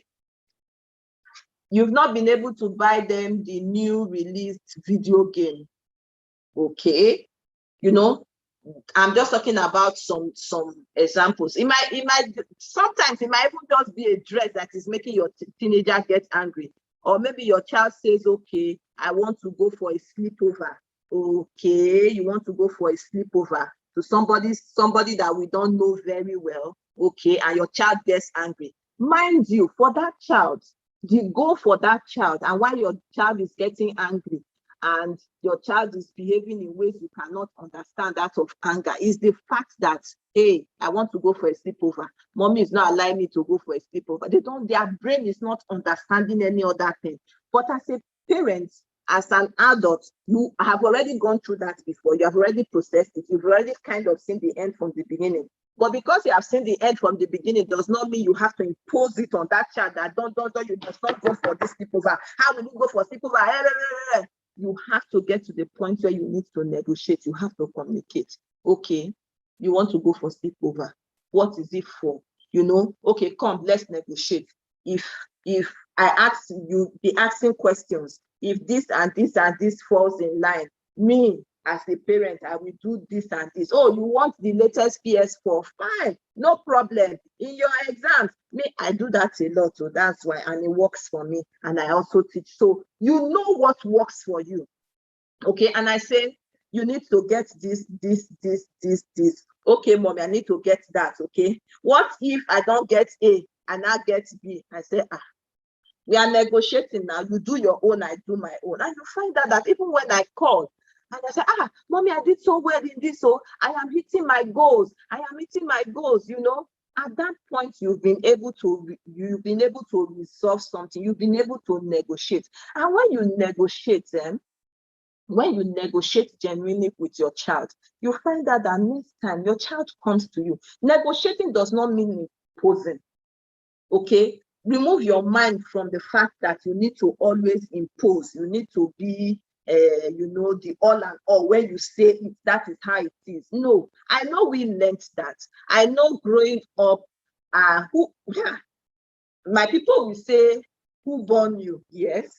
Who born you for your father to say you should do this, and you now get angry and say you will not do this because of that, or your father says no, or something happens and you just get angry unnecessarily? You can't. Okay, but these days you find out that these children, they kind of want to demand it from you. They want to shake you. They want to push you. They want to see if they can stretch you to that point where you will break. But because you will not fall easily, you will stand your ground calmly. You will negotiate to them and come to a point where it will be a win-win.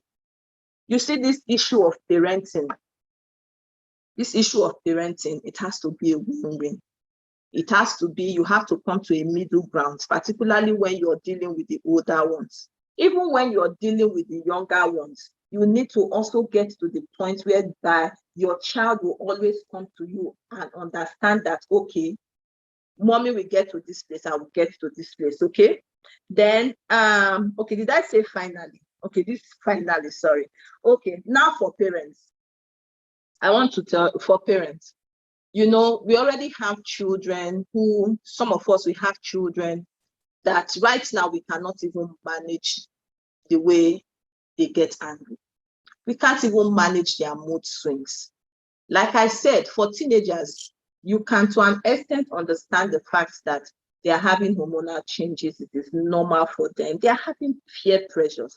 And you know, in this time and age, the kind of peer pressures that these children go through, okay? The kind of peer pressure that these children go through, in fact, you can't even begin to you can't even think about it, because it is not at the level at which we went through.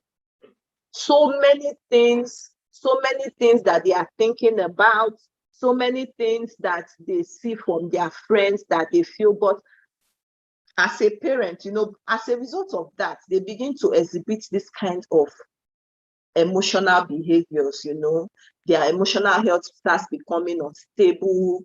You start seeing them being angry. You start, you know, from anger, it will now graduate to a level that they want to do something even much more than that. They start fighting in school. In a result that they start fighting in school, some of them now join gangs in school. Some of them even go as far as, okay, if I can take this from my colleague, okay, and take it and hide it, or steal this or steal that, it shows that, you know, things that you don't even want to begin to understand. And it gets to us as parents, because at that point you'll be asking yourself that, have I failed in my duties as a parent? What have I not done? For your own emotional sanity, for your own emotional health, because as a parent, you also need to be at that state emotionally, that you are stable, that when you see these things happening, you are already in that state that, okay, I have won my armor. I can be able to withstand anything that comes my way. And the two things that you need to hold on to yourself is, be very observant. Try to be very observant. Every little thing, be observant. Your observant does not mean that you see one thing, you react. Try to see if there's a pattern. Okay? Become observant. Try to see if there's a pattern to all these things that is happening. Be very calm. Try to be very calm and patient. You know this thing, patience. You need to wear it as another armor. You need to be very patient. And sometimes it is overwhelming for us. It is overwhelming for us. So you need to join support groups. You need to talk to parents.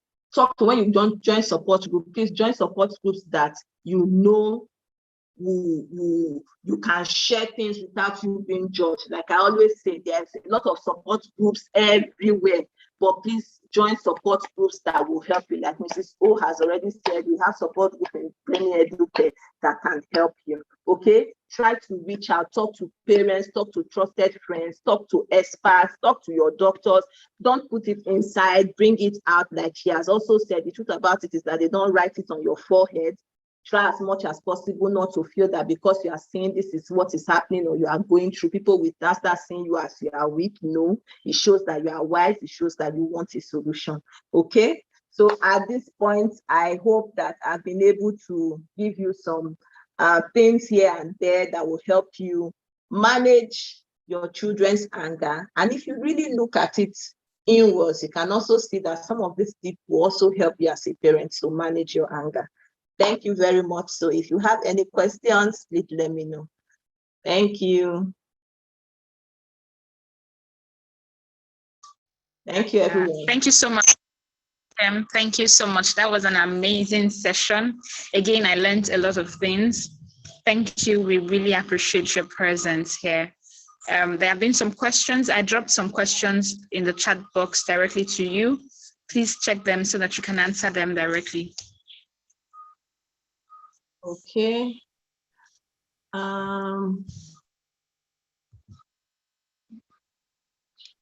Okay, it's time. Okay, what can I do about? Okay, what can I do about a child that frowns whenever you wake him up in the morning? Okay, let me start by saying that let's assume your child is sleeping and having a wonderful time, having a very sweet dream, and you wake that child up. The child will frown. Okay, I'm going to start it in a lighter note. When it comes to that, it depends on how you wake up your child. Most Children will always not feel happy when you wake them up. Even me as an adult, sometimes when I wake up, I'm always having, oh, it's morning again. Okay, my routine starts again. I'm like, you know, what you need to do is that you need to watch the way. You need to, first of all, it might be that your child is not having enough sleep. And I think Mrs. Ho have said so much about it, how to encourage your child to have enough sleep. That is one. Then secondly, the way you wake up your child matters a lot. Some of us, when we want to wake up the child, you say, come on, wake up. By this time, you're still sleeping. I used to do that too, I won't lie. But I found out that if I wake up my children like that, they jump up. You know, sometimes they jump up and they're like, hey, what? You know, that kind of a thing. And I'm telling myself that, one day I'm going to give this child hypertension or something. You know, I started observing and I started learning. So the way you wake up your child also matters. When you want to wake up your child with a gentle tap, you might say, okay, you've been trying to wake up that child over time and the child is not waking up. Yes, but you will start in a calm way. Then now from there, you now start looking for, calmly trying to wake up your child. You can also talk to your child about it. Okay, I always wake you up and you're frowning. Is there something I am doing wrong? Try to come from that angle. Don't come from, why is it that you are always frowning anytime I wake you up? What is wrong with you? Don't you know you're supposed to wake up, So come from that angle. Try to look for the source. Go back. What is always making you frown when I wake up? Okay. So I hope that has helped. Is there any other question? Let me check.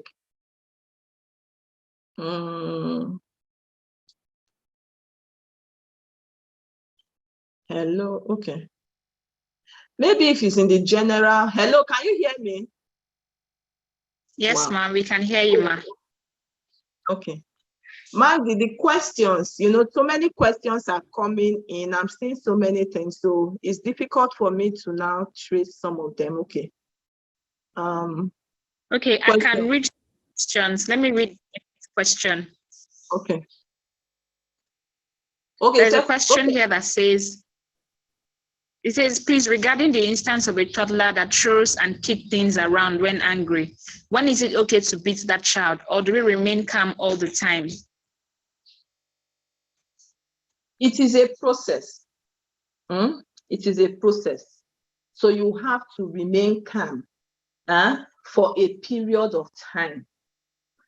You remain calm for a period of time while you teach your child how to express what they are feeling, okay? Because if it is a child you have already taught, if it is a child who already knows and understands that, okay, hey, I'm not supposed to be doing this, and the child keeps on doing that, at that point, you are not beaten.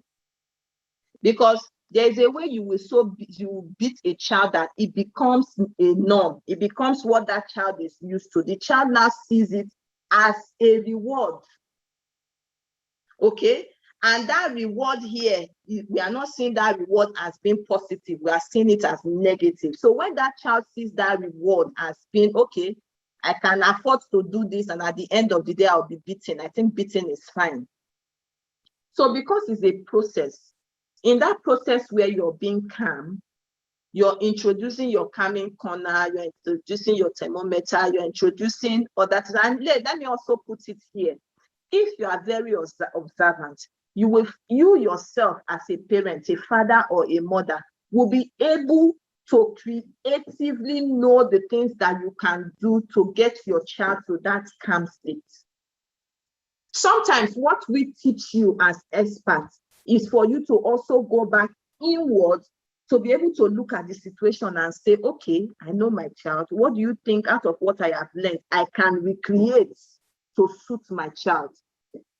So when we talk about, instead of saying beating, you can now teach your child to understand what time out means when you have gotten to a point that we have done this thing over and over again. okay, now I have taught you that you need to be calm, you need to go to, you are not doing it. This is the consequences of you not doing what we have learned. So at that time, it now begins to make sense to that child that, okay, I am being punished because I was not able to control my emotions the way I was taught to control my emotions. So mommy is now, or daddy is now saying, time out, I have to help you. That is when you will now do something else. Beating most times is not usually the solution, because if you even still look at it, take yourself as an example. We were beaten and beaten and beaten a lot, most of us. But did we still continue to do that thing that we were beaten for? We did. Okay, but for me, what worked for me was when my parents, when they talk to me, they talk to me in a way that even when I am in another city, I hear what my father said then to me, I'll say, no, I need to leave this place. I cannot afford to be here, or I cannot afford to exhibit this kind of character. Okay, I hope that helps. Yes, ma'am, that helped. I think you've answered the third question as well. The third question was, at what points do I start beating my children? So I think that's the answer to this second question answered that third question as well. But the final question there is, how do I help my child to be more confident? We'll take that, and that will be the final question. Thank you, ma'am.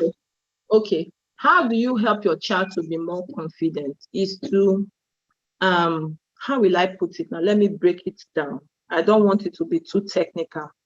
You start teaching yourself, affirmations help a lot. Some of us, we see affirmations as being the white man method. But we have come to realize that when you begin to say positive things about yourself, when you start saying, you tell your child does something good, at that point that your child has done that thing that is good, praise your child. You have done so well. Sometimes you just say, oh, you know that you're beautiful. Teach them how to say things to themselves. Mrs. Ho she has some materials that you can also get back to us. There are some materials, affirmation materials, that you can also teach your child with. That will build your child's confidence, for them to begin to see the goodness in them. Because when children, they go outside, and sometimes like even teenagers, even 5-year-olds, 6-year-olds, you see some of them will say, I don't think I'm beautiful. Okay, some of them will say, like I told you about my son, there was a time my son thought that he was too short. Okay, and that I knew that was probably making him to feel less of himself. So when you notice all those kind of things, begin to talk to your child. You're beautiful, you're this. Those things that is causing your child to feel, by the time you communicate with your child, by the time you talk to your child, those things that are making your child to feel less of themselves. So you begin to reassure them, praise them in all those things. Because when you tell them, so it's 1 + 1 that you do not know, maybe knows 10 + 10, you yourself, I'm beginning to even think that maybe you cannot even comprehend anything again. Even we as parents, we are also the problem, because we tend to now begin to compare. So find out, like I always say, let's be calm to find out, observe, ask questions, put yourself at the level of your child, and find out what exactly is making my child to lose confidence, and start reassuring that child of that thing. It will help a lot, because you have seen it in the eyes of the child. So you will have the exact words to use to help that child to be. And it's a gradual thing. It's a process. And before you know it, you see that child will brighten up. And the child will even now be the one telling you some positive things. Because sometimes, like my 9-year-old will come and say, Mommy, in fact, you are so beautiful. And I'll be like, okay. You know, sometimes my mind will be like, is it that you want something from me that you're telling me that I'm beautiful? Or they say, mommy, you are so strong. You are so, no, I'll not be like, okay, but I'll now later realize that it's because they are now used to the fact that they need to tell themselves those positive things that they are not even telling me. Okay? So it's a process. It will work. Thank you. Hello. Thank you so much, Ma. Yes. Thank you for the session. It was very insightful. Thank you, Mrs. Nkem. And I'm speaking for everybody now. It was the people who have also learned a lot. Thank you everyone for coming for this parenting seminar. I appreciate every one of you that are here. We just have very brief announcements and then we would be done. Thank you for waiting till now. I know that we have waited now because we have learned, we were learning and we are still learning. So I want to say thank you. Quick announcement, beginning from next month, the month of August, I think I didn't introduce myself. My name is Mrs. Mandy. For those of us who do not know, my name is Mrs. Mandy. I'm the programs manager for Brainy Educare services. And beginning from next month, the month of August, we'll be having an in-house parenting seminar on our social media platform, Facebook especially. Those of us who are on WhatsApp already may have seen this announcement on WhatsApp, but we have decided to move it to Facebook because we realized that WhatsApp group is full and we have more people on Facebook than we have on WhatsApp. So if you're not on Facebook, please connect on Facebook with us, Parenting Hive. That's the name of the group on Facebook. Connect on Facebook so that we can have, yes, you can add us on WhatsApp, but we would be having the in-house parenting seminar monthly beginning from next month on Facebook. So those of you who are on WhatsApp and I've seen the announcement, please connect on Facebook as well so that you can be a part of what is going on, of the good thing that is going on. Secondly, we will be having a parenting, one of our biggest highlights of the year, a parenting seminar in December. Please add it to your calendar so that you can also be a part of it. It's much bigger, it's much more glorious. Let me put it that way. We have a lineup of speakers. We have the preparation already ongoing. And just like we have it now, we'll have it then. And it will also be much bigger. So please, it will be in December. Further announcements will be made. If you connect with us on Facebook, on WhatsApp, on Instagram, on Twitter, you will have the announcements there as well. So please follow closely on our social media pages so that you can have the announcements. You can see the announcements when it's happening. Also, Summer Camp Nigeria in August next month. Summer Camp is starting August 2nd to August 14, 2021. Please register your children and your words for Summer Camp Nigeria. Summer Camp is, the venue is at PSSDC, Magodo GRA Phase 2. It's starting on the 2nd to 14, 2021. And there's opportunity for day campers, there's opportunity for border. If you just want your children for the day camp, it's 60,000 naira. And if you're interested in having your children board with us at the venue, it's 120,000 naira. Register your children because we have limited slots available. There's going to be field trip, language classes, cooking classes. We have a lot of leadership talks that also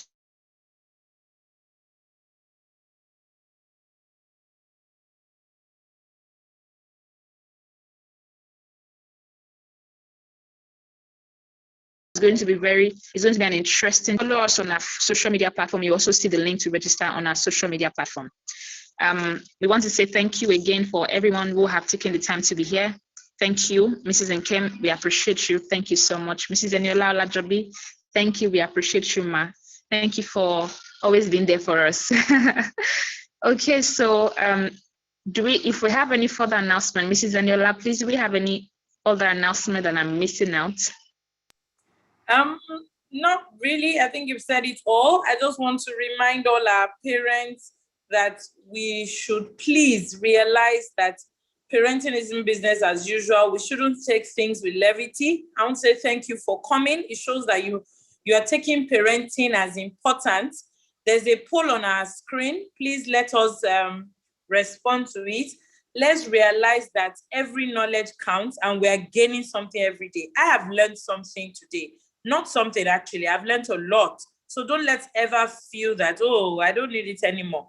Mrs. Onchekwawi is here and one of the most active. She's been the one dropping off comments and all that. Her last child is in the university, but she didn't think that this wasn't a needed gathering for her. So there's sometimes that it may not be needed directly for our children, it may be our grandchildren, or it may even be a friend's child, a neighbor's child. So let's keep learning. Let's realize that parenting is no more business as usual. Thank you all very much. Okay, Ma, thank you so much. Thank you very much. We appreciate you. Please, can we all turn on our video? Yes, we have a quick announcement to take a picture. I don't know how that's going to be done, but I'm sure there's someone working on it at the back end. So please, everyone, can you turn on your video and let's say hi to each other very quickly. I can see Mrs. Onchekwa. I can see Mrs. Onchekwa. Please, yeah, I can see some of us too. Thank you for turning on. Oh, I can see Dr. Olajobi. Thank you, sir, for being here. Okay. Please, can we all turn on our video so we can see each other and just say a quick hi? Okay, thank you so much. Please, our cameraman, I hope you're already taking the picture. Okay, thank you so much. Thank you again for being here. We really appreciate you. Thank you, thank you. Yeah, thank you for turning on your video. Thank you for turning on your video. Yeah, I can see Ademilola Oyenir. I can see Mrs. Badru. I can see you, Tunde O. Thank you. Thank you for being here. I can see Yusuf Bilal. Thank you for being here. Thank you, Ma. Thank you, sir. Thank you for being here. We really appreciate you. It shows indeed that you're taking parenting very seriously. And by even with a little action, our children will be much better for it. The next generation will be much better for it. Again, I want to say thank you to everyone for being here. I think this is the end of the parenting seminar.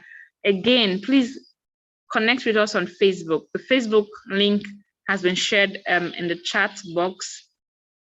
Please connect with us on Facebook so that you can enjoy all of the amazing things that will begin from next month, the in-house parenting seminar from next month, that's August. Connect with us so that you can also get all of our information handy. We're going to start summer camp in August. After summer camp, we'll have the biggest parenting seminar ever in December. Thank you and have a wonderful day. Okay. If you have any comments, please turn on your audio so you can quickly talk to us before you go.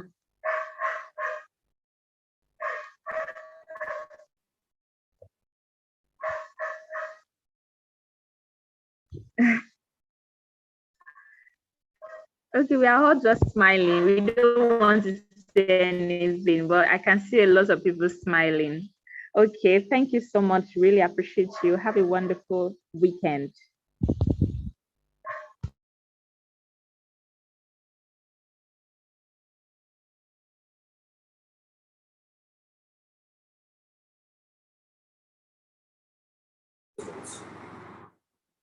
Apparently, people are not unmuted, so they can't make any comments. But it's okay. I guess we would have feedback from the poll. We haven't gotten our poll results.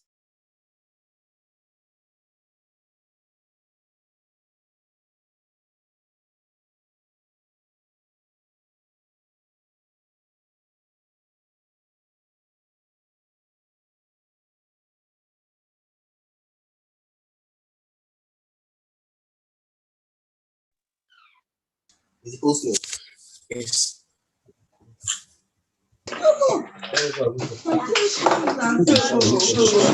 22 out of 22. You know this? Oh, sorry. Yes.